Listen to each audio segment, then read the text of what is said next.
Ron Johnson and Courtney Williams' friendship eventually turned to love. We became closer in middle school, and in the 8th grade we became like best friends. I feel like I wouldn't have made it this far without her, and she changed my life for the best. The couple was supposed to be included on a relationship page in Palmer's yearbook, but students on the yearbook staff say their advisor gave them an ultimatum. She said, you either cut the gay couple or I cut the page.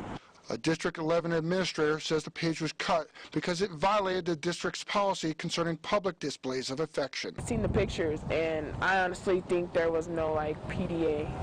He wasn't really doing anything. It was just like holding hands or we're sitting at a table. Last week, I tried to talk to the advisor who cut the page. I wonder if we could talk to her about the yearbook thing? Not right now.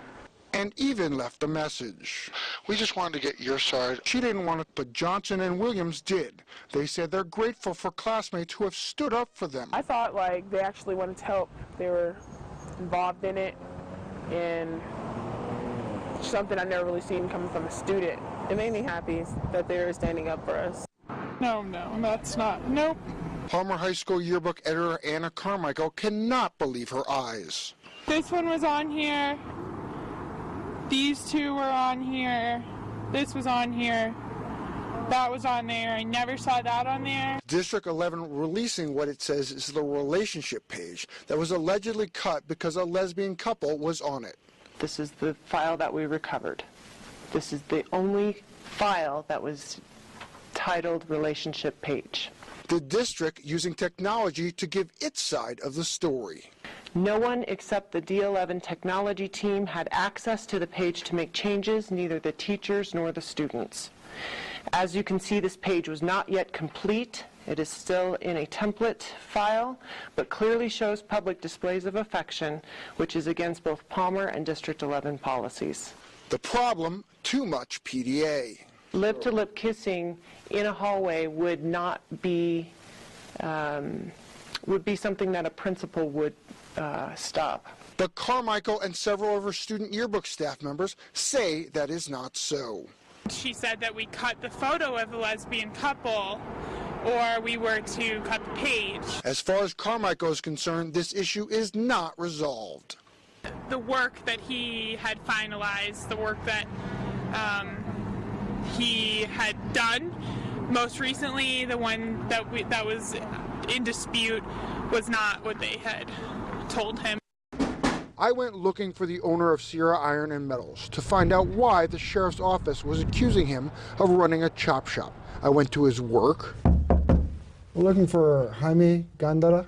He's not here right now. And his home. Looking for answers. Hi, I'm trying to reach Jaime Gandara. He's not here. Finally, he just walked up to us as we were preparing for our 5 o'clock newscast. I asked him about the allegations. Is your shop a chop shop and you take apart stolen cars? No, sir. Not at all. That's not what we do. Gandara says a longtime customer sold him a car so he could resell the metal for scrap. The gentleman brought in the car and was supposed to come back later with the title to get paid. The sheriff's office says the car was stolen. You don't picture people stealing a car to get paid $200, $250. There's a Texas DMV website that we can actually plug in the VIN number and pull up to see if the car's stolen or not. If a car was reported stolen 2 or 3 days later or a week later, a lot of times we wouldn't have found out at the moment that the car came in. We do it for the remelt. Gandara and his manager, Jennifer Martinez, were charged with fraudulent transfer of a motor vehicle. Gandara has been in trouble before for passing hot checks. Sometimes you get in trouble, and you try to stretch the dollar. He says this time he thought he was getting a square deal. Our gates are wide open. You can see straight through our property. We're not hiding anything here. It's one of the largest drug busts in U.S. history. 22,000 pounds of marijuana seized by law enforcement, smuggled across the border from Mexico in these train cars. The FBI says it's worth $22 million, and they couldn't have found it if it wasn't for an investigative report from our station. That's actually news to me when you all approached us. You may remember a story that I did last month on an underage prostitution arrest linked to this website, Mogospace. After keeping an eye on the site, I found that there may also be drugs being bought and sold on the website. Posts like this one advertise for bud, which is slang for marijuana. Another post says the user only had cocaine for sale. We brought what we found to the district attorney's office, and they say they've never seen anything like it. We monitor the internet along with the police department for people who are trying to engage in some sort of sexual business or trying to elicit someone or a minor. But frankly, I don't think we have a case pending in our office where we have the sale of drugs over the internet. They quickly jumped into action. I'll have some conversation with the sheriff and the chief of police, but my guess is that there are federal agencies that would be interested as well. The FBI, while monitoring the site, found a post about a shipment of drugs coming across the border in a manner they were not expecting, hidden inside these 6 train cars. You don't see seizures in rail cars too often.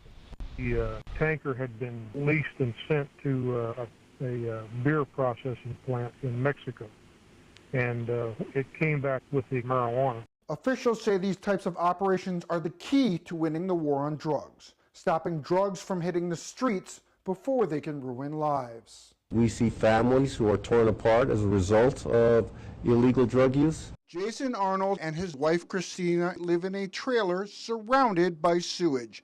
Underneath the trailer, it's not any better. It's almost like living in a portable toilet. They don't know where it's coming from or what caused it, but that doesn't matter. They want the trailer park, Westgate Village, to fix the problem so their 3-year-old daughter can grow up in a safe environment. If anything was ever happened to her, that would kill me.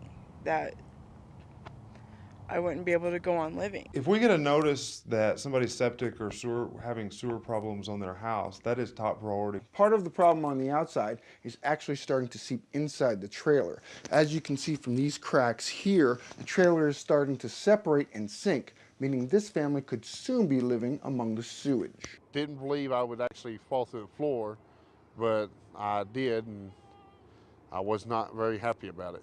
The Arnolds put a board to cover the hole where Jason fell through, but there are other weak points in the floor as well.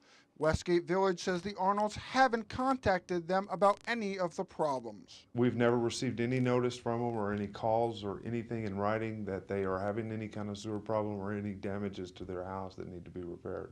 But the Arnolds showed us these letters that they say they dropped off at the office, but they say this isn't about playing the blame game. It's about getting the problems fixed. What if we're in there? What if things come down on top of us and kill us? Who's going to be there to explain that to our family? Hobos stay inside, tramps stay outside.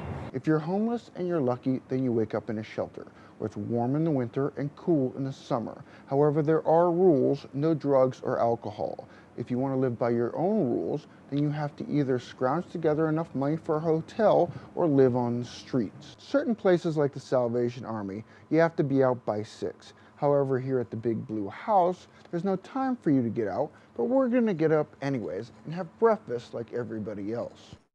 They're coming here at 5 o'clock in the morning to feed us.